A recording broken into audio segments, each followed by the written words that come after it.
Hello everyone. Today, oh my gosh, what is up with my light? I feel like I just have shadows all over my face because I'm filming in this it's not really a new location, but it's a different location in my house. And yeah, I don't know. Whatever. We're here. And oh no, I can't sit all the way down here. You can barely see me. Okay, you know what? Let me bring you down here with me. This is so much better. Hi everyone, welcome back to my channel, Talks with a TV Writer. I've noticed that I don't really do a lot of talks. I'm mostly just like breaking down TV and then I'll just show you little snippets of my life here and there. So I decided to actually talk today. I decided to start my little talk series with the main question that everyone always asks me, which is how I got started writing in TV, how I became a TV writer. So I thought I would just get into the full story. And I'm sorry if this is long. I feel like YouTube, I can just yap, and you already know I'm a yapper, so hopefully you stay and watch the whole thing. So my journey into TV writing starts when I was at NYU. So for those of you that don't know, I'm from Florida, and I moved from Florida to NYU right after high school. I was 17 years old, and just like everybody else who has Caribbean parents, when I was growing up, it was very much like, you're gonna be a doctor, you're gonna be a lawyer. And the reason why it felt that way is because it was always just like, those are the jobs that have this secure path to you making money and having a good life. I definitely felt more pressure to be a doctor than to be a lawyer, just because both my parents are doctors and there's a lot of healthcare professionals in my family. There's a lot of nurses and things like that. So I always thought that maybe I would end up doing that, but I knew for a fact that I was not passionate about it. When I got to NYU and I sat down with my college advisor and she was asking me what I want to do, I didn't even know what to tell her. I knew that I wanted like a busy life, and I just kind of started looking into things that would help me get there. I was looking into international business. At a certain point, I was like thinking about econ and just kind of going into like the business space and hopefully working for something that would allow me to travel a bit. But that was like my vague idea of what I could possibly do. So I was taking different classes. I took econ, I took politics, I took, things that just made sense because I wasn't gonna be the girl who was gonna tell mom and dad, hey, I'm in New York, spending your money on nothing. I really did try to find something that makes sense, but while I was doing all of those classes, and obviously I had the classes that I was required to take in order to complete my major in the College of Arts and Sciences, or complete my degree, in the College of Arts and Sciences, I decided I wanted to take one class just for me. And that class that I chose to take was creative writing. Simply because your girl was the nerd. I was always a little nerd. I was walking around the playground with a notepad and pen, and I would write essays and short stories and poetry, and I was always checking books out of the library, and that was me. That was me when I was a kid. So it's so interesting. It's like your child self knows exactly what they want to do because that's the thing that you gravitate towards before the rest of the world tells you what you should be. So I did that. I did creative writing, and that became the class that I was so passionate about. I had an 8 a.m. class and I was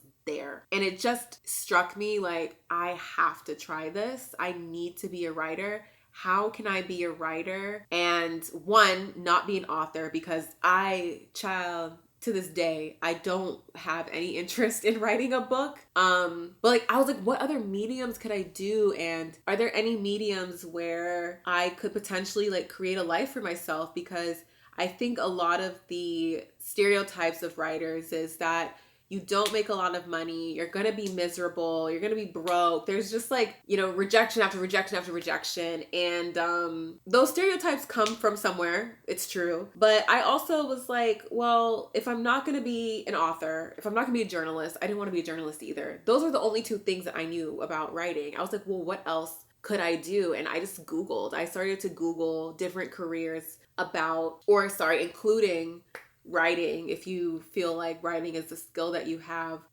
I started to Google and I found this article and had a list, and on that list it said screenwriter, and I was like, and I started looking at it and I was like reading and it was like, yes, this is a person who writes scripts for film and for TV. And I was like, duh, someone has to do that. Why didn't I think of that? Someone has to do that. And little me thinking doctor and lawyer are the only two jobs in the world. I was like, is there a major for this? And I type it in and I find this major, screenwriting, dramatic writing, all of this stuff. And I was like, would NYU have something like this? Not knowing that I'm at the film school of people's dreams. I was so out of, this was so out of my purview that I didn't even realize that I was at the top film school in the country, or one of. It's really USC and NYU, right? So I saw that major. I found Tisch. I found the major. I found film school. And I said, this is what I'm doing. And it just clicked for me. It just felt right. I don't even know how to explain it. NYU felt right for me. From the moment I stepped on that campus, I was like, I'm supposed to be here. It's so weird the way that everything lined up. New York felt so right for me. When I first got there, I was like, I have to be here.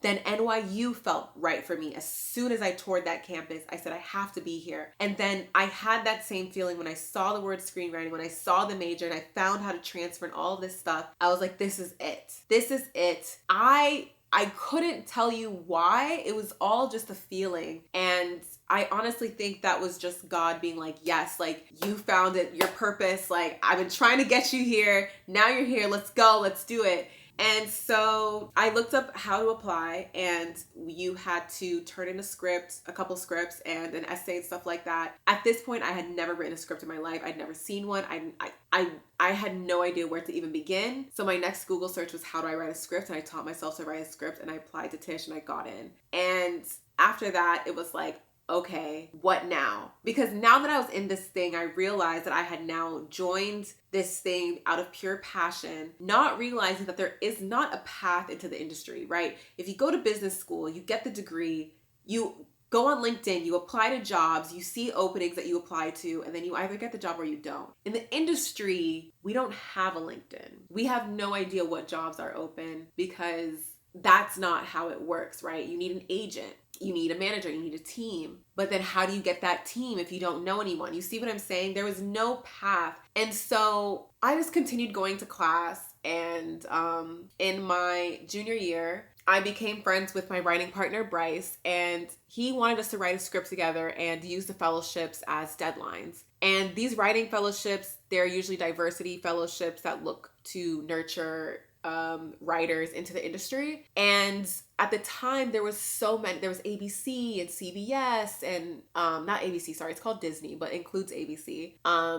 There was HBO and Warner Brothers. There was so many different fellowships, and we applied to all of them. And in my last semester at NYU, we ended up getting that fellowship. Bryce and I got the HBO Writers Fellowship at 20 and 21 years old, and we came here for our week of classes. That was in the summer between my second semester junior, my first semester senior.